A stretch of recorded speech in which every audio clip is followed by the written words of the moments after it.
Good morning children. Let's we continue the chapter 4, that is heat flow and temperature. And today's topic is transfer of heat. Transfer of heat means heat, how to heat moves. Okay, and I already told you that heat travels from high region to lower region. High region, it means where the object which have the high temperature and the object which have the lower temperature. Okay, so when they come contact to each other, heat transfer from higher to low region. Okay, so and the heat transfer until the temperature of the both object remain same. Heat transfer तब तक होगी जब तक कि दोनों object का temperature बराबर नहीं हो जाता. ओके, तो now I am telling you that there are 3 methods of heat transfer. Okay, first one is conduction, second is convection and third is radiation. There are 3 methods of transfer of heat: conduction, convection and radiation. Conduction method take place only in solid medium. Okay, and convection method take place in liquid and generally in gases. And radiation method, last one. In this method no need of the medium. Heat को transfer होने के लिए radiation में किसी medium की ज़रूरत नहीं होती. Medium means solid medium, liquid and gas. There are 3 mediums. Okay, तो जो कंडक्शन मेथड है वो सिर्फ किस में होता है? सॉलिड में. कन्वेक्शन मेथड किस में होगा? लिक्विड एंड गैसेस में. और जो रेडिएशन मेथड है उसके लिए किसी मीडियम की नीड नहीं है. वो किसी भी मीडियम में हो सकता है, सॉलिड, लिक्विड, गैस और वैक्यूम में भी, किसी में भी हो सकता है. No need to medium to travel to transfer the heat from one place to another. Okay, so in this video I am explaining only for one method, that is conduction method. Okay, we will discuss about the conduction method. I already told you it take place in the solid. Okay, and there are 2 conditions necessary to transfer the heat through this method, and these conditions are both the object always should be in contact. किसी में भी जिसमें transfer हो रही है heat, वो दोनों object एक दूसरे के कांटेक्ट में होने चाहिए. ओके, टच होने चाहिए, कांटेक्ट में होने चाहिए, तभी हीट ट्रांसफ़र होगी एक ऑब्जेक्ट से दूसरे ऑब्जेक्ट में. किस मेथड की बात कर रहे हैं? Conduction method. Okay, and second condition कि दोनों ऑब्जेक्ट का टेम्परेचर डिफरेंट होना चाहिए. The temperature of both object should be different. Okay, these are the conditions. Conduction method में हीट ट्रांसफ़र होने के लिए 2 कंडीशन है. फर्स्ट, कि जिसमें ट्रांसफ़र हो रहा है उन 2 ऑब्जेक्ट का एक दूसरे से कांटेक्ट होना जरूरी है. एंड सेकेंड थिंग कि दोनों ऑब्जेक्ट का टेम्परेचर भी डिफरेंट होना चाहिए.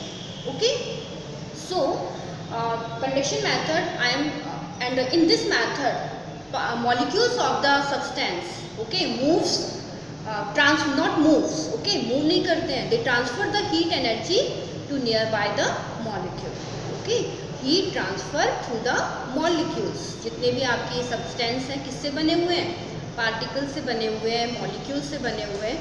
तो हीट एनर्जी जो है एक मॉलिक्यूल से दूसरे मॉलिक्यूल को ट्रांसफ़र होगी और मॉलिक्यूल अपनी प्लेस से नहीं हिलेगा. सॉलिड आपने देखा एक डेफिनेट शेप होती है.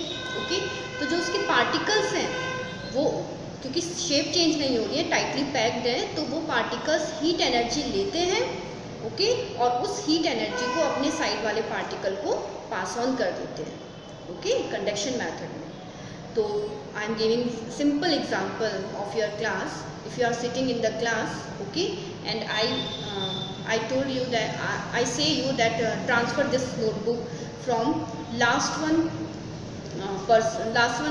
student who is sitting in the last. जो लास्ट में बैठा है फर्स्ट वाले बच्चे को बोला, फर्स्ट बेंच पे जो बैठा है, कि लास्ट वाले बच्चे तक आप इस नोटबुक को बिना उठे हुए, बिना any movement of your place, अपनी जगह से नहीं उठना है आपको पीछे पास ऑन करना है। तो आप कैसे करेंगे? आपके बैग में जो बच्चा बैठा है उसको आप अपनी नोटबुक को ट्रांसफ़र कर देंगे, और फिर जो आपके पीछे बच्चा बैठा है वो तीसरे वाले बच्चे को ट्रांसफ़र कर देगा। सो 1 बाय 1 आप लोगों ने क्या किया, बुक को पास किया, और वो बुक बिना उठे हुए किसी बच्चे के लास्ट वाले बच्चे तक पहुंच जाती है। ओके, तो कंडक्शन मेथड में भी हीट एनर्जी जो है इसी तरीके से ट्रांसफ़र होती है। तो हीट, जैसे कि सॉलिड्स हैं वो एक दूसरे के कॉन्टेक्ट में मॉलिक्यूल्स से बने हुए हैं, पार्टिकल्स है ये, तो हीट एनर्जी यहाँ ट्रांसफ़र होगी, ये वाली अपनी हीट को इसको देगा। ओके, आफ्टर दैट इस हीट एनर्जी को ये नेक्स्ट पार्टिकल को देगा, फिर हीट एनर्जी नेक्स्ट पार्टिकल, और इस तरीके से हीट एनर्जी फर्स्ट पार्टिकल से लेके लास्ट पार्टिकल तक पहुंच जाएगी। Okay, that's why they are two condition, both object should be in contact and they have the different temperature, okay, in conduction method. Now I am giving one activity that prove that heat transfer through the conduction. इससे ये पता चलेगा कि heat किसके through transfer हो रही है, conduction के थ्रू ट्रांसफर हो रही है। In this activity we take a iron rod. क्या लेंगे? एक आयरन रॉड लेंगे और नेल्स लेंगे, नेल्स मीन्स कीले जिसे बोलते हैं, आयरन की नेल्स लेंगे और वैक्स की नीड है। तो हमने एक स्टैंड लिया, okay, we take a stand and keep a iron rod, एक आयरन रॉड लेंगे और कुछ नेल्स लिए, ये क्या है? स्टैंड है, this is the stand and this is the iron rod, iron rod, iron क्या है? लोहा जिसे बोलते हैं, ओके, मेटल का बना हुआ ये रॉड, और इसमें आपको क्या फिक्स करनी है? आयरन नेल्स, नेल्स यहाँ पे स्टिक करेंगे, और वो आयरन नेल्स किससे स्टिक करेंगे? वैक्स से, मोम से। ओके, आप यहाँ पे थोड़ी सी वैक्स लगा दो और यहाँ पे आपने नेल लगा दी, कील लगा दी, फिर थोड़ी गैप पे, थोड़ा गैप देके आगे के डिस्टेंस पर आपने फिर एक नेल को वैक्स लगाया, वैक्स के ऊपर आप इजीली नेल लगा सकते हैं, तो नेल लगा दिया, फिर यहाँ पर भी आपने एक नेल लगा दी, तो आपने 3 नेल्स लगा दी, 3 और 4 नेल्स लगा दिए आपने। ओके, नाउ अब इस आयरन रॉड पे अब देखिए 2 ऑब्जेक्ट हो गए, हीट एनर्जी कैसे ट्रांसफर हो रही है। अगर हम यहाँ पे इसको गर्म करते हैं, okay, we provide the heat, इसको हम गर्म करेंगे। ओके, यहाँ हमने बर्नर लिया और इससे हीट किया, यहाँ से फ्लेम जाएगी, हीटेड, इसको हमने हीट किया, तो हीट गर्म होगी, ये जो रॉड है इसके पार्टिकल्स यहाँ पे गर्म होंगे। ओके, वो पार्टिकल्स जो हैं अपनी एनर्जी को नियर बाय पार्टिकल्स को ट्रांसफ़र करेंगे, तो धीरे धीरे हीट एनर्जी यहाँ इस वाले एंड से ट्रांसफ़र होकर के लास्ट एंड तक पहुँच जाएगी। और आपको पता कैसे चलेगा? By falling down these nails. Okay, अब हीट ट्रांसफर पहले यहाँ होती है, फिर यहाँ पहुँचती है, फिर यहाँ पहुँचती है, so that these iron nails falls down 1 by 1। सबसे पहले कौन? अब ऐसा तो नहीं कि हीट डायरेक्टली यहाँ पहुँच गई, पहले ये फॉल हो जाएगी, ऐसा नहीं होता। सबसे पहले कौन सी नेल फॉल होगी? जब हीट एनर्जी यहाँ पहुँचेगी तो ये वैक्स मेल्ट होगा और इसमें जो आपने स्टिक की हुई है नेल, वो सबसे पहले नीचे फॉल हो जाएगी, फिर धीरे धीरे करके एनर्जी यहाँ ट्रांसफ़र होगी, तो सेकंड वाली नेल्स नेक्स्ट टाइम फॉल होगी। आफ्टर दैट हीट एनर्जी यहाँ पहुँची तो ये वाली नेल नीचे फॉल हो जाएगी। ठीक है, तो एनर्जी जो है ट्रांसफर इस एंड से कहाँ की तरफ हुई? यहाँ की तरफ। तो अब देखिए मैं कह रही हूँ हीट ट्रांसफर कैसे हो रही है, high region to cold region. Starting में तो स्टैंड का टेम्परेचर जो था वही था, बट यहाँ पर जब हमने हीट प्रोवाइड की तो सबसे पहले ये वाले इस वाले एंड की आयरन रॉड का जो ये एंड है ये सबसे पहले हीटअप हुआ, ये गर्म हुआ। ओके, तो यहाँ का टेम्परेचर कैसा हो गया? हाई हो गया, और यहाँ का तो ऑलरेडी पहले कम ही था, पहले से कम था, तो हाई से लो की साइड में ट्रांसफर हो रही है heat energy. Okay, so this transfer of heat only in solid. अब आपने देखा कि ये जो ट्रांसफर हो रहा है ये आयरन रॉड किस कौन से मीडियम का है, मटेरियल है? सॉलिड का। Okay, so conduction method only take place into the solids. After then, there are three conditions. This conduction method depends on the three factors. We can say factors. 3 factors पे depend होता है. First, इस पे depend हो रहा है factors on which it depends. कौन से factors हैं? First factor कि surface of the material, कि material कैसा है. It depends on the first factor, surface of material. Surface of material. Okay, and second is area of conductor. And third is distance from hot substance. जो भी hot object है उससे कितनी distance पर है. Okay, surface of material. We know some materials are good conductor and some are bad conductor. Okay, like metals, they conduct the heat. वो heat को conduct करते हैं. That's why utensils means बर्तन किसके बने होते हैं? Metals के बने होते हैं.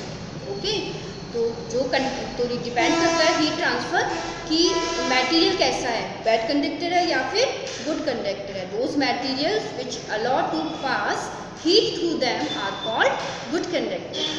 सो metal is good conductor. After then इस पर भी डिपेंड करता है कि वो पुअर कंडक्टर है. ओके, तो अगर पुअर कंडक्टर है तो उसमें से हीट पास नहीं होगी. So those material which do not pass heat through them are called insulator or bad conductor of heat.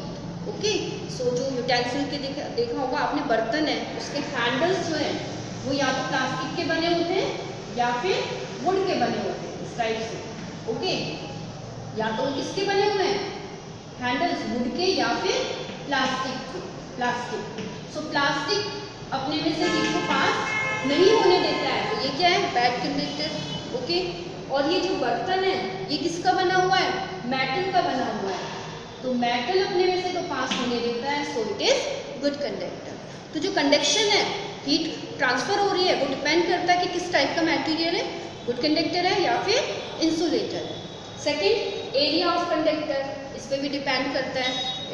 The transfer of heat energy is directly proportional to the area of the conductor. अगर हमने ये 2 rod ले ली हैं, okay, ये 2 rod लिए, एक मोटी और thick and long and thin and long, एक पतली ली है. तो इस पे भी डिपेंड करता है कि इसकी थिकनेस कितनी है. ओके, जो ज़्यादा थिक होगा गर्म होने में टाइम लगेगा, जो थिन है वो जल्दी से गर्म हो जाएगा. सो एरिया पे भी डिपेंड करता है.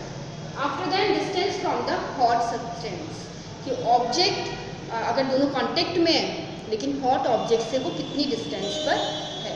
तो ये 3 फैक्टर्स हैं जिन पर हीट एनर्जी जो ट्रांसफर हो रही है कंडक्शन मेथड्स पे वो डिपेंड करती है. Okay, I hope you understood this topic. So this is your work. Read this topic, only one method, conduction, from your book. Okay, and if you have any problem then we will discuss in the next video. Thank you.